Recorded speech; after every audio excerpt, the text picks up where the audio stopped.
Hello बच्चों, let's see the question. The given question is the d electron configuration of Mn2 plus Fe2 plus CO2 3 plus and Ni2 plus are 3d5, 3d6, 3d6, 3d8 respectively. Which of the following aqua complexes will exhibit minimum paramagnetic behavior?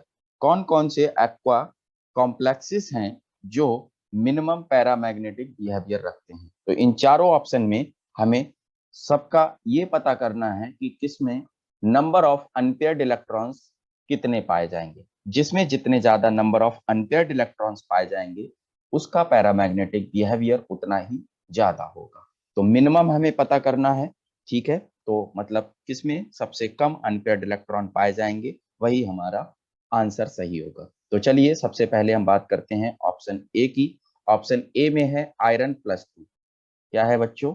Iron +2। Iron +2 जब आप देखोगे तो इसका electronic configuration आपको मिलेगा 3d6।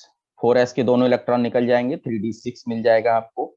और अगर आप 3d6 को, क्योंकि ये वीक फील्ड लिगैंड है, तो यहां से देखोगे आप ऑर्बिटल्स में इलेक्ट्रॉन्स को फिल करोगे तो आपको n की वैल्यू मिलेगी कितनी? 4। अब आपको लग रहा होगा कि ये कैसे मिलेगी 4, तो देखिए यहाँ से हम आपको दिखा दें एक में कि कैसे करके आप समझ सकते हो इस चीज को। यहाँ से जो है डी में 5 ऑर्बिटल आपके, ये 5 ऑर्बिटल हो गए आपके। अब इन 5 ऑर्बिटल्स में आपको इलेक्ट्रॉनों को फिल करना है। तो फर्स्ट इलेक्ट्रॉन जो है आपका वो यहाँ पर जाएगा, सेकेंड यहाँ पर जाएगा, थर्ड यहाँ पर जाएगा, फोर्थ यहाँ पर जाएगा, फिफ्थ यहाँ पर, क्योंकि वीक फील्ड लिगैंड है कोई पेयरिंग नहीं होगी। 6 इलेक्ट्रॉन यहाँ, क्योंकि डी में 6 इलेक्ट्रॉन थे। अभी देखिए 1 2 3 4 अनपेयर्ड इलेक्ट्रॉन बचे, इसलिए n की वैल्यू आ गई 4। इसी तरीके से हम ऑप्शन बी में देखते हैं। क्योंकि हमसे मिनिमम पूछा है तो हमें सबको कैलकुलेट करके देखना पड़ेगा। कोबाल्ट को देखते हैं तो कोबाल्ट जो है हमारा वो +3 ऑक्सीडेशन स्टेट में है। और कोबाल्ट का ऑक्सीडेशन नंबर जो होता है यहाँ पर +3 मिला है। एटॉमिक नंबर इसका 27 होता है। तो 4s के दोनों इलेक्ट्रॉन और एक हमारा डी का निकल जाएगा, मतलब इसमें भी हमारा 3d6 बचेगा। और 3d6 अगर बचेगा तो n की वैल्यू, मतलब नंबर ऑफ अनपेयर्ड इलेक्ट्रॉन्स, इसमें भी हमें मिलेंगे 4, है ना। अब हम बात करते हैं सी ऑप्शन की। तो सी ऑप्शन में हमें दिया है Ni, निकिल। निकिल का ऑक्सीडेशन नंबर दिया हमें +2, ठीक है ना। और यहाँ पर 4s के दोनों इलेक्ट्रॉन निकलने के बाद हमें जो डी में इलेक्ट्रॉन मिलेंगे वो मिलेंगे 3d8, ठीक है ना। अब 8 इलेक्ट्रॉन वीक फील्ड लिगैंड में, ये देखो 6 भर चुके थे हम, 7वां यहाँ चला जाएगा अगर निकिल का केस देखें तो, और 8वां यहाँ चला जाएगा। मतलब इसमें हमें मिलेंगे देखने के लिए कितने अनपेयर्ड इलेक्ट्रॉन?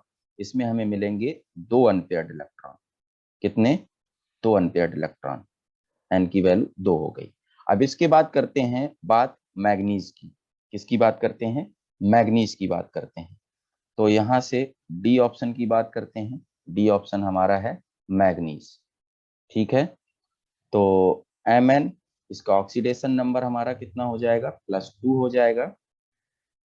और +2 ऑक्सीडेशन स्टेट के बाद हम यहाँ पर देखें तो हमें इलेक्ट्रॉनिक कॉन्फ़िगरेशन मिलेगा 3d5, क्योंकि 2 इलेक्ट्रॉन s वाले निकल जाएंगे और 5 है वीक फील्ड लिगैंड है, तो नंबर ऑफ अनपेयर्ड इलेक्ट्रॉन हमें मिलेंगे 5, ठीक है। तो सबसे ज्यादा पैरामैग्नेटिज्म की बात की जा रही है कि पैरामैग्नेटिज्म किस में कैसे मिलेगी देखने के लिए, है ना।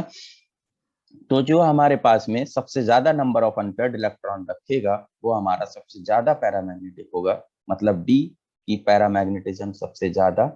फिर उसके बाद में जो है ए होगा, उसमें 4 अनपेयर्ड इलेक्ट्रॉन है। फिर उसके बाद में, बल्कि हम ये कहेंगे क्योंकि 4 और 4 ए और बी में है तो ये दोनों बराबर पैरामैग्नेटिक होंगे, ठीक है ना। फिर इसके बाद आ जाएगा सी। तो सबसे लीस्ट पैरामैग्नेटिक या मिनिमम पैरामैग्नेटिक कौन हुआ? सी हुआ, है ना। तो ये जो सी है हमारा वो किसके लिए लिखा गया है? Ni वाले के लिए लिखा गया है, NiH2O6 2+। इसीलिए इस क्वेश्चन का जो सही ऑप्शन होगा वो होगा सी ऑप्शन। ओके, मुझे लगता है कि आपको ये क्वेश्चन अच्छे से समझ में आ गया होगा। I hope you understand it well. All the best.